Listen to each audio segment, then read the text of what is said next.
The Vulcan B2 late 1950s nuclear strike bomber.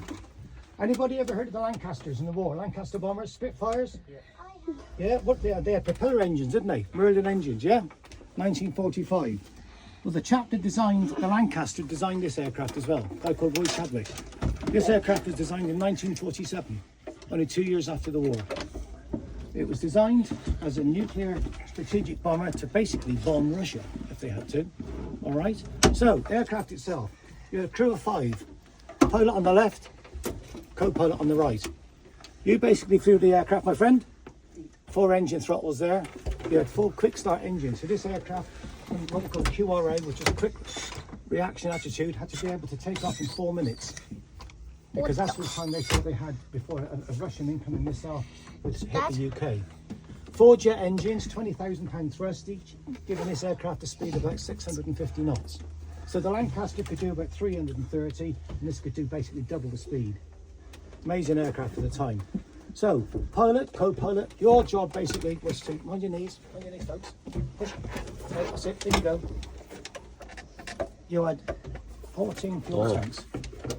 Okay, your job as co-pilot was to pump fuel around the aircraft itself to keep it stable. You could also emulate everything that the pilot itself did. All right. So, your job in the back, you were the avionics officer. Your job was to defend the aircraft. So they had rearward and forward-facing radars. You also had radar jamming capability. There was no guns on this aircraft. So they would basically, you would be using radar jamming to stop any missiles hitting the aircraft itself. You were also in charge of communications with the ground. You were a very important person in the crew. You were the navigator. Your job was to get the aircraft down to wherever it's going to go as quickly and as efficiently as it could, using as much speed as it could and as least fuel. Your job was also important. If this had been a nuclear strike, okay, this chap here would say to the pilot, I've been given a code by the War Ministry, we're going to go for a nuclear strike. You, in conjunction with the pilot would say to you, you have control of the aircraft. You flew the aircraft backwards. You used that joystick, and that scope there, that went round with a low level ground tracking radar. And when you got to within about 150 miles of Moscow, we'll say, you push that red button over there. I want to push it. See it on the left, up there? Push it, go on. Bomb gone, right. You've just dropped one of these, which is going to fly about 150 miles on its own and hit Moscow. This was 35 feet long, 4 feet wide. It could deliver a nuclear strike 11 times more powerful than the bomb that hit Hiroshima in Japan. All right? You then had to try and get away and land somewhere if there was anywhere left to land.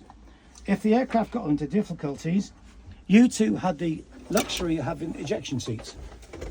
So you could pull that handle up there. Don't do it now though. Yeah. You could pull the handle there. The canopy would blow away. You'd pull these here above your heads, the blinds, and you would be catapulted out into space. And under 10,000 feet, you would then parachute down into the atomic quagmire that was left. All right. You 3 in the back didn't have such a luxury. You basically had to come out the way you went in. With parachutes on, that ladder wouldn't be there, but that would drop down that hatch, and you would have to basically slide down and just drop off, and hopefully your parachute landed as well. Okay? Now then, when the Americans lost the U-2 spy plane in 1960, this aircraft, which could fly at 55 to 60,000 feet, it became obsolete in the sense of a nuclear strike because the Russians brought down an aircraft at 70,000 feet. Which meant this aircraft couldn't exceed Russian capabilities of anti-aircraft fire. So it then became a low-level, normal tactical bomber. So it went from that to this. It could deliver 21 1,000-pound bombs. Can you see them all? See them there? Yeah. And these are the bombs that were used to bomb Port Stanley runway in the 1982 Falklands War. All right. So this aircraft flew down from Ascension Island to the Falklands, being refueled 11 times. Not this aircraft, but this type of aircraft, being refueled 11 times by Victor tankers. And it bombed the runway at Port Stanley, and it took 16 hours round trip. So you were in this cabin for 16 hours. Comforts at home were, you had a chemical toilet, which was there. You had 2 food warmers, one there and one there, which they could warm tins of soup and so on, and they would have cold sandwiches to eat. All right. So the engines on it were later developed. These Rolls-Royce Hawker Siddeley engines were later developed around the Concorde. So the Concorde had what they call reheat, so they could reheat the products of combustion, and the aircraft could fly. This one didn't have preheat; it was before that time. They did have various accidents. One famous one was in 1956 when this aircraft, which was painted white originally, was coming back from a world tour, and the pilots were advised by Heathrow not to land at Heathrow because of bad weather conditions, but they decided to do it anyway, and they came in short and landed one of these on the runway, pancaked it onto the runway, and the aircraft caught fire, blew up. The two in the front ejected and were saved. The three in the back couldn't get out because they were already on the ground.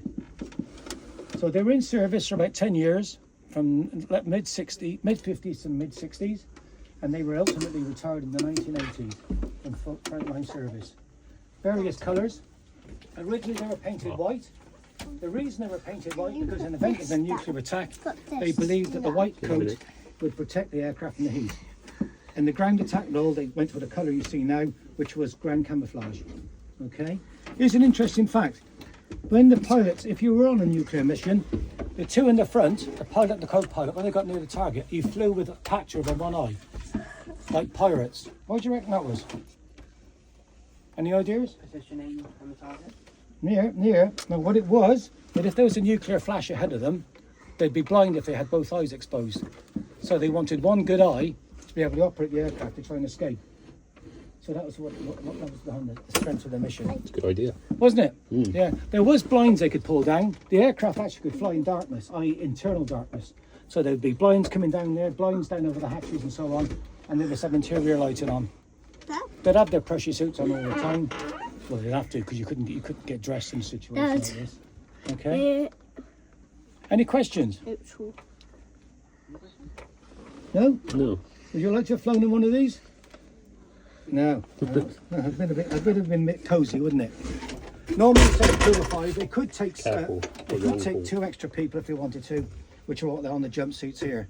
It was also down there, positioned down there, but on the low level attack fort, they could have, if you look, when you go into the aircraft, there's a periscope position down the front, where they could actually do a manual bomb aiming, if the electronics had gone. But the idea was that this aircraft was designed to fly very high, very quick, and actually, in the early 1960s, this bomber could outfly most single-seat fighters. It was a very versatile, very agile aircraft, quite powerful. Have you ever seen a video of them taking off? Yeah, I've seen them at the air show. Yeah, I mean they go on the run and they nearly take off. They're nearly vertical. Yeah. And it's a famous what they call it the vampire howl or the whine, the scream of the engine. Dad, amazing. I'm going to. Okay. Any questions? No, he's just enjoying himself. Yeah, he's all right there. Yeah. Stop. Yeah, that's another innovation. No, if you notice the joystick, that's something which is quite modern. Most aircraft at the time had a thing called a yoke, so it would be 2 handles like this. This aircraft just flew it with a joystick, so you had a totally more innovative design, way ahead of its time. Yeah. Way ahead of its time. Okay. Yeah, go on. These, right. So your aircraft is, you're in difficulties, okay? And you're spinning towards the ground. To stop you falling about in the aircraft, thanks Paul. You hang on to these, they're tram handles. So you had all this marvellous technology, and you had a thing called tram handles. It was just to stop you from falling about. You could hang on to them. That's all it was. That's what I'm doing now, just hanging on to them. Okay? Questions?